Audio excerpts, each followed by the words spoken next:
CSS 2020 और 2019 PMS में I could not qualify essay and I don't blame anyone but myself. See, जब आप जंग में जा रहे हैं so you have to be very well prepared about the war. So CSS is kind of a war, even PMS. सो मुझे ये लगता है कि मैं इतना ज़्यादा वेल प्रिपेयर्ड नहीं था, मैंने जो है इतनी ज़्यादा आउटलाइंस नहीं बनवाई थी एंड अगेन असेसमेंट नहीं करवाई थी and I had great confidence in myself that my English is flawless, I am going to crack essay, but things did not come out as I expected. क्योंकि see ऐसे doesn't only mean कि आपकी अंग्रेज़ी अच्छी है तो आपका ऐसे पास हो जाएगा. It is never going to be the case.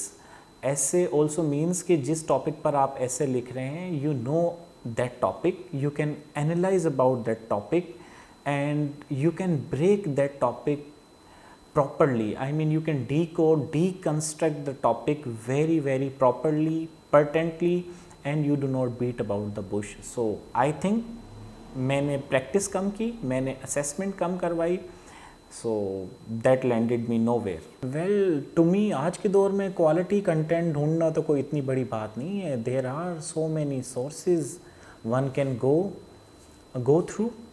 किसी भी टॉपिक पर आपको जो भी टॉपिक मिलता है you can go on YouTube, you can search.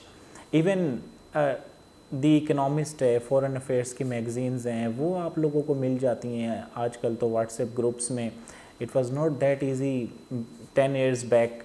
अब ये चीज़ें इतनी मुश्किल नहीं है. It is out of question, I don't find it के आपको जो है वो क्वालिटी मटेरियल कहीं से नहीं मिल रहा. means in you're talking about 2025 and you are unable to find quality material. हाँ, आप ऐसा कर सकते हैं कि किसी सीनियर की हेल्प ले ले. he'll let you know कि there are multiple websites. I'm just unable to recall them at this moment. Economy of words, यानी words कितने होने चाहिए ऐसे में. एक तो ये very clearly mention किया गया है FPSC और SPSC के ज़रिए के कितने words होने चाहिए, but there is always room. Quality matters more when it comes to essay writing. ऐसा भी ना हो कि आप बहुत कम लिख दें और ऐसा भी ना हो कि आप इतना ज़्यादा लिख दें कि उसमें क्वालिटी जो है वो कॉम्प्रोमाइज़ हो जाए.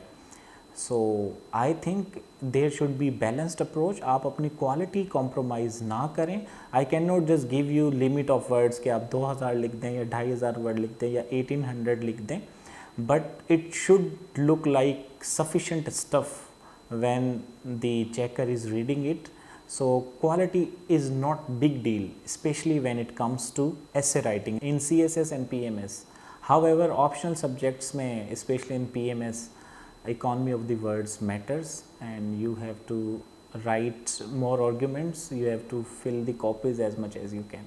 Well, the failure of 98% इन ऐसे, it is although very surprising. लेकिन मुझे अगेन ऐसा लगता है कि लोगों को मेरी तरह, सिंस मैं तो खुद फेलियर रहा हूँ ऐसे में more than once, I think के लोग प्रैक्टिस कम करते हैं. 1 नंबर 2 लोग असेसमेंट कम कराते हैं एंड देन CSS में बहुत लोग प्रिपेयर होते हैं कि जो खुद इल प्रिपेयर्ड होते हैं. So they are writing their first essay when they appear in exam. So this is one thing that is very startling. यानी कि अगर आप पहला ही ऐसे जाके CSS के एग्ज़ाम में लिख रहे हैं so you are going to fail. और दूसरी मरतबा जिनका दूसरा तीसरा अटैम्प्ट होता है CSS में, वो अक्सर ऐसा होता है कि there is great pressure when you are writing the first paper, when you are appearing for the first time for the first paper, whether it is your first attempt और सेकेंड अटैम्प्ट. पहले paper में pressure होता है पहले paper में, and that is also essay paper. I also felt it. Even मैं इतना सोचता हूँ कि शायद अगर मैं 2022 में when I got the paper of CSS 2022 essay paper, अगर मैं रिलैक्स होता I perhaps could have qualified.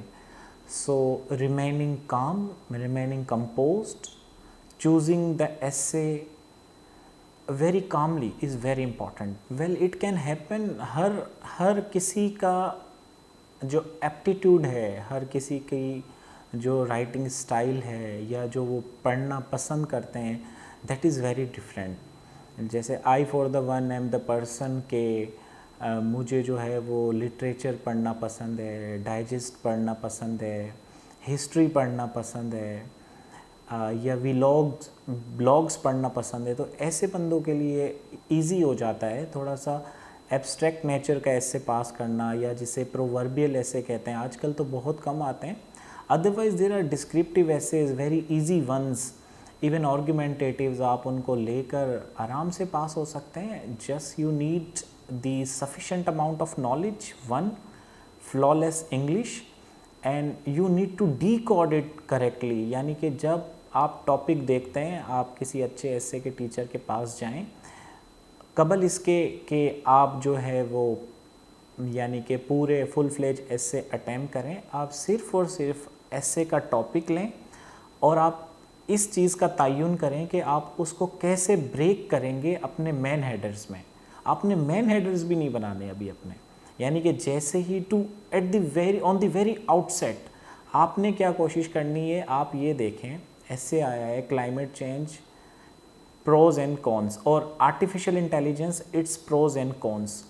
आपने ये देखना है कि आप इसका इंट्रोडक्शन लिखेंगे, उसके बाद आपने क्या बताना है, what are the pros of artificial intelligence, then what are the cons of artificial intelligence, then what are your recommendations कि कैसे कॉन्स को हम काउंटर कर सकते हैं, then the conclusion. Now here the third part जो मैंने आपको कहा कि what are the solution to the cons of artificial intelligence, this is where your creativity comes out. यानी कि हर ऐसे में एक हेडर ऐसा, this was the simplest example I could caught here, लेकिन हर ऐसे में एक जो मेन हेडर है वो आपकी क्रिएटिविटी है। And at least to me I think that creativity is very vital to clear ऐसे।